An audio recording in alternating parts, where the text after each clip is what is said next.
Engineering mathematics 2. Engineering mathematics 2 मध्ये आपण unit number 2 पाहणार आहोत. या युनिट नंबर 2 मध्ये रिडक्शन फॉर्म्युला हा पहिला पॉइंट आहे. हा जो सिलेबस असेल तो Indira college of engineering and management Pune ह्या ऑटोनॉमस कॉलेजच्या सिलेबसनुसार आपण हे लेक्चर फ्रेम करणार आहोत. चला तर आता आपण फर्स्ट पॉइंट पाहूया. युनिट नंबर 2 मधला पहिला पॉइंट आहे रिडक्शन फॉर्म्युला. आणि त्या रिडक्शन फॉर्म्युल्यामध्ये पहिला फॉर्म्युला आहे integration from 0 to π/2 sine n x dx is equal to. आता ह्या इंटिग्रेशन मध्ये ह्या साईनच्या जागी कॉस जरी असेल तर साइन आणि कॉस ह्या दोघांसाठी पण रिडक्शन फॉर्म्युला हा सेम असेल. समजलं? म्हणजे ह्या रिडक्शन फॉर्म्युल्यामध्ये जर साइन किंवा कॉस इंटिग्रेशन मध्ये असेल तरी दोघांसाठी फॉर्म्युला हा सेम असेल. काय फॉर्म्युला असेल? जो काही साइन आणि कॉसच्या पॉवरला जो काही नंबर असेल तो नंबर डिनॉमिनेटर मध्ये लिहायचा फर्स्ट टर्म फाइंड करण्यासाठी. आणि जो नंबर आपण डिनॉमिनेटर मध्ये लिहिला त्या नंबर मधून एक डिक्रीज करायचा आणि तो नंबर न्यूमरेटर मध्ये लिहायचा. हा झाला फर्स्ट रेशो. हा पहिला रेशो झाला. आणि सेकंड रेशो फाइंड करण्यासाठी डिनॉमिनेटर मधून 2 डिक्रीज करायचे आणि न्यूमरेटर मधून 2 डिक्रीज करायचे आणि अशीच प्रोसिजर कंटिन्यू ठेवत जायची. तर शेवटी काय होऊ शकतं?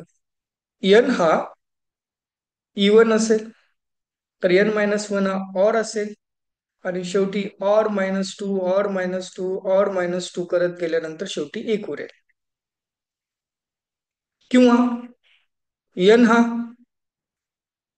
ऑर असेल तर n-1 हा इवन असेल. n-1 हा इवन असेल आणि शेवटी इवन-2 इवन-2 इवन-2 डिक्रीज केल्यानंतर न्यूमरेटरला 2 उरू शकते. आणि ही पण गोष्ट आपण लक्षात ठेवायला पाहिजे की ह्या प्रत्येक रेशोमध्ये ह्या प्रत्येक रेशोमध्ये ह्या प्रत्येक रेशोमध्ये न्यूमरेटर हा डिनॉमिनेटर पेक्षा 1ने लहान असतो. 1ने लहान असतो असा रेशो लिहिला. त्याच्यानंतर मल्टिप्लाय बाय के. जर हा एन इवन असेल के ची किंमत इथं मल्टिप्लाय बाय के लिहिला ना शेवटी. ह्या के ची किंमत π/2 असेल. ह्या के ची किंमत π/2 असेल कधी? हा एन इवन असेल त्यावेळेस. जर हा एन ऑड असेल तर ह्या के ची किंमत 1 असेल. के ची किंमत 1 असेल. चला नेक्स्ट बघू आता.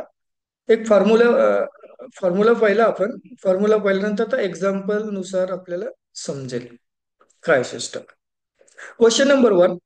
आता आपण क्वेश्चन नंबर 1 मध्ये विचारलं त्यांनी की इव्हॅल्युएट करा, फाइंड करा integration 0 to π/2. 0 to π/2 sine 9 means sine x raise to power 9. Sine x raise to power 9 याचं आपल्याला इंटिग्रेशन करायचं. याचं इंटिग्रेशन करायचं असेल त्यावेळेस काय करणार आपण? 8 बाय आता इथे पॉवर किती आहे? 9. पॉवर 9 आहे तर मी 9 डिनॉमिनेटरला ऍज इट इज लिहिला.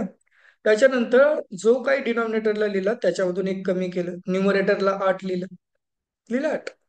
आता त्याच्यानंतर मला हा फर्स्ट रेशो सापडला. या फर्स्ट रेशो पासून मला आता अदर रेशो शोधायचे. आता 9 मधून 2 डिक्रीज केल्यानंतर 7 येतील. 8 मधून 2 डिक्रीज केल्यानंतर 6 येतील. दुसरा रेशो 6/7. 6 मधून 2 डिक्रीज केल्यानंतर 4 येतील. सेवन मधून 2 डिक्रीज केल्यानंतर 5 येतील. 4 मधून 2 डिक्रीज केल्यानंतर 2 येतील. आणि 5 मधून 2 डिक्रीज केल्यानंतर 3 येतील.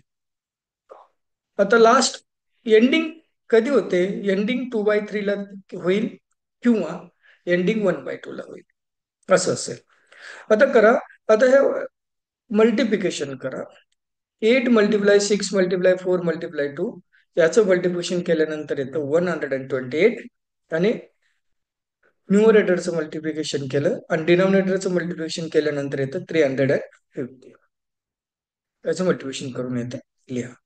म्हणून दिस इज झाला एक्झाम्पल सॉल्व्ह झालं. 0 to π/2 साइन x⁻⁹ dx is equal to 128 divided by 315. हे झालं त्याचं आन्सर. हे झालं त्याचं आन्सर. आता एक दुसरा क्वेश्चन पाहू. आता बघा, इथं मल्टिप्लाय मध्ये आपण 1 लिहिला. इथं मल्टिप्लाय मध्ये 1 लिहिला का? कारण हा 9 ऑड आहे. साईनच्या पॉवरला 9 हा ऑड नंबर आहे, त्याच्यामुळे इथं 1 मल्टिप्लाय केला. आता इव्हनचं एक एक्झाम्पल बघू. तर इव्हनचं एक एक्झाम्पल म्हणजे ते बघा. आता आपल्याला काय करायचं आहे? इंटिग्रेशन काढायचं आहे. 0 to π/2. 0 to π/2 आपलं इंटिग्रेशन काढायचं आहे. Cos x⁻⁶ dx is equal to. आता मला याचं इंटिग्रेशन काढायचं आहे. इंटिग्रेशन काढत असताना कॉस एक्सचा पॉवर किती आहे? कॉस एक्सचा पॉवर 6 है ना. मग हा कॉस एक्सचा पॉवर 6 आहे, तो ऍज इट इज आपण खाली लिहिला 6. जो काही पॉवर असेल त्या पॉवर मधून एक कमी केला, डिक्रीज केला, म्हणजे 6 मधून एक कमी केल्यानंतर 5 येतात. 5. तर फर्स्ट रेशो आपल्याला भेटला. फर्स्ट रेशो आपल्याला भेटला. पहिला रेशो आपल्याला भेटल्यानंतर या पहिल्या रेशो पासून आपण बाकीचे रेशो काढू शकतो. आता 6 मधून 2 डिक्रीज केल्यानंतर डिनॉमिनेटर मध्ये 4 येतील आणि ह्या 5 मधून 2 डिक्रीज केल्यानंतर न्यूमरेटर मध्ये 3 येतील. आता या 4 मधून 2 डिक्रीज केल्यानंतर डिनॉमिनेटर मध्ये 2 येतील आणि ह्या 3 मधून 2 डिक्रीज केल्यानंतर न्यूमरेटर मध्ये 1 येईल. आता मला माहित आहे माझी एंडिंग एक तर 1/2 ला होणार, नाहीतर 3 नाहीतर 2/3 ला होणार. ओके, माझी एंडिंग 1/2 ला होणार, नाहीतर 3/2 ला होणार, 2/3 ला होणार. लिहिलं. आता काय करा? सॉल्व्ह करा. 3 1 3, 3 1 3, 3 2 6. केल्यानंतर इथं 2 उरतील. याचं मल्टिप्लिकेशन केल्यानंतर न्यूमरेटरला 5 होईल. 5π. इथे 2, 2 मल्टिप्लाय 2, 2 मल्टिप्लाय 4 मल्टिप्लाय 2 मल्टिप्लाय 2. या सर्वांची गुणाकार केल्यानंतर आपल्याला येईल 32. म्हणजे ह्या इंटिग्रेशनचं 0 to π/2 कॉस x⁻⁶ dx याचं आन्सर काय आलं आपल्याकडे? याचं आन्सर आलं integration 0 to π/2 cos x⁻⁶ dx is equal to 5π divided by 32. असं आपल्याकडे याचा आन्सर आला. तर नेक्स्ट क्वेश्चन बघूया.